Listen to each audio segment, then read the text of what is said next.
दोस्तों नमस्कार। स्वागत है आपका हमारे चैनल रेजिंग नॉलेज टीवी में।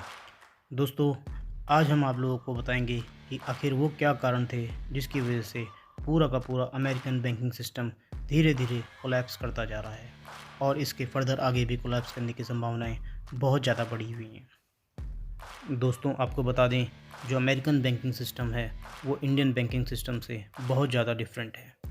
जैसे कि आपको यहाँ पर डिपॉजिट्स पर इंटरेस्ट मिलता है, बट अमेरिकन बैंकिंग सिस्टम में कई जगह पर आपको डिपॉजिट्स रखने के लिए भी बैंक को चार्जेस पे करने पड़ते हैं।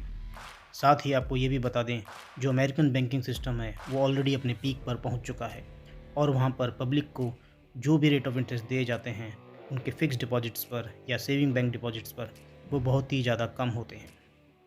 साथ ही साथ आपको ये भी बता दें कि बैंकिंग इंडस्ट्री अमेरिका ही नहीं पूरे यूरोप में एक नेग्लेक्टेड इंडस्ट्री में आती है।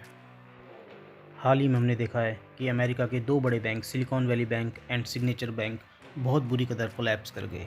यहाँ तक कि उनका जो कैश रिजर्व रेशो था वो इतना भी काफ़ी नहीं था कि वो पब्लिक के डिपॉजिट्स को विड्रॉल दे सकें। तो बड़ा सवाल ये उठता है कि वो कौन सी परिस्थितियाँ थी जिनके कारण ये बैंक अपने आप को संभाल नहीं पाए और कोलैप्स कर गए। सबसे मुख्य कारण इनमें है बैंकों के पास लॉन्ग टर्म डिपॉजिट ना होना। शुरुआती दौर में बैंकों के पास लॉन्ग टर्म डिपॉजिट बहुत ज़्यादा हुआ करते थे और शॉर्ट टर्म लोन्स ज़्यादा हुआ करते थे।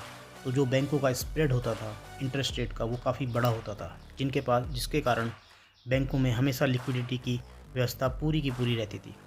बट पिछले कुछ दशकों से हमने देखा है कि अमेरिका में, खास करके यूरोप में, बैंकों के पास लॉन्ग टर्म डिपॉजिट्स बहुत ज़्यादा कम रह गए हैं और जो लोन्स वो लोग प्रोवाइड करते हैं बड़े बड़े इंडस्ट्रीज़ को, उसमें उनको रेट ऑफ इंटरेस्ट बहुत कम मिलता है और एनपीए नॉन परफॉर्मिंग एसेट्स की मात्रा बहुत ज़्यादा बढ़ गई है।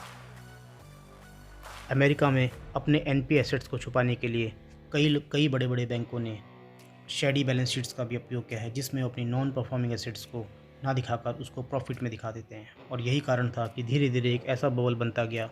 बैंक बैलेंस शीट्स में तो प्रॉफिट में दिखाई पड़ रहे थे, लेकिन अंदरूनी तौर पर उनके पास लिक्विडिटी क्रंच धीरे धीरे बढ़ता जा रहा था।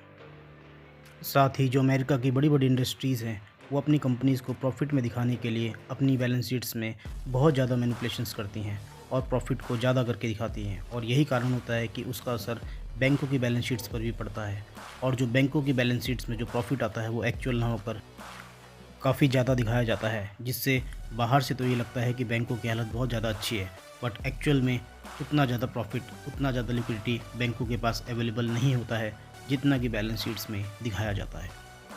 तो बैंकों के कोलैप्स करने का एक प्रमुख कारण तो ये था, जिसे हम कह सकते हैं mismanagement of assets, hiding of non performing assets, big manipulations in balance sheets.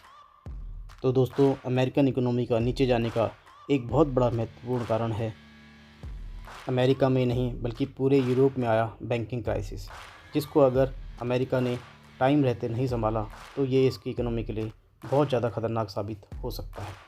इसके अलावा एक और अन्य प्रमुख कारण जिसकी वजह से अमेरिकन इकोनॉमी खतरे में है वो है लगातार इन्फ्लेशन का बढ़ना और सरकार को उसको कंट्रोल ना कर पाना। इन्फ्लेशन को घटाने के लिए सरकार को कुछ ऐसे डिसीजंस लेने पड़ते हैं जिनका नेट इफेक्ट कभी कभी इकोनॉमी पर देखने को मिलता है।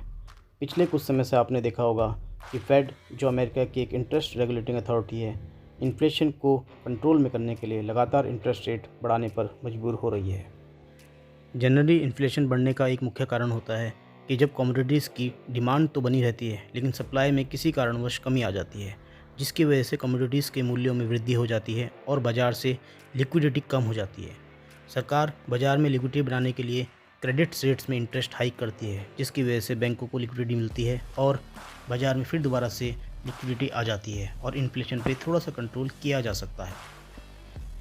परंतु इंटरेस्ट रेट्स में हाइक करना सरकारों की मजबूरी होती है। सरकार ये कदम कभी भी अपनी इच्छावश नहीं उठाती है, बल्कि इन्फ्लेशन को कंट्रोल में करने के लिए उठाती है और इसका एक नेगेटिव प्रभाव सबसे ज़्यादा बैंकिंग इंडस्ट्री पर ही पड़ता है। कुछ बैंक्स इस नेगेटिव प्रभाव को झेल नहीं पाते और कभी कभी कोलैप्स कर जाते हैं, जो कि हमने अभी हाल ही में अमेरिका में देखने को मिला है। क्योंकि बैंकों की बैलेंस शीट्स में पहले से ही मैनिपुलेशन हुआ रहता है और फर्दर इंटरेस्ट रेट हाइक उनके लिए और गंभीर समस्या पैदा कर देते हैं। जिन बैंकों का कैपिटल सफिशिएंट होता है वो तो इस समस्या का समाधान किसी न किसी तरह से निकाल लेते हैं, लेकिन जिन बैंकों का कैपिटल बहुत ज़्यादा अधिक नहीं होता है वो कोलैप्स कर जाते हैं।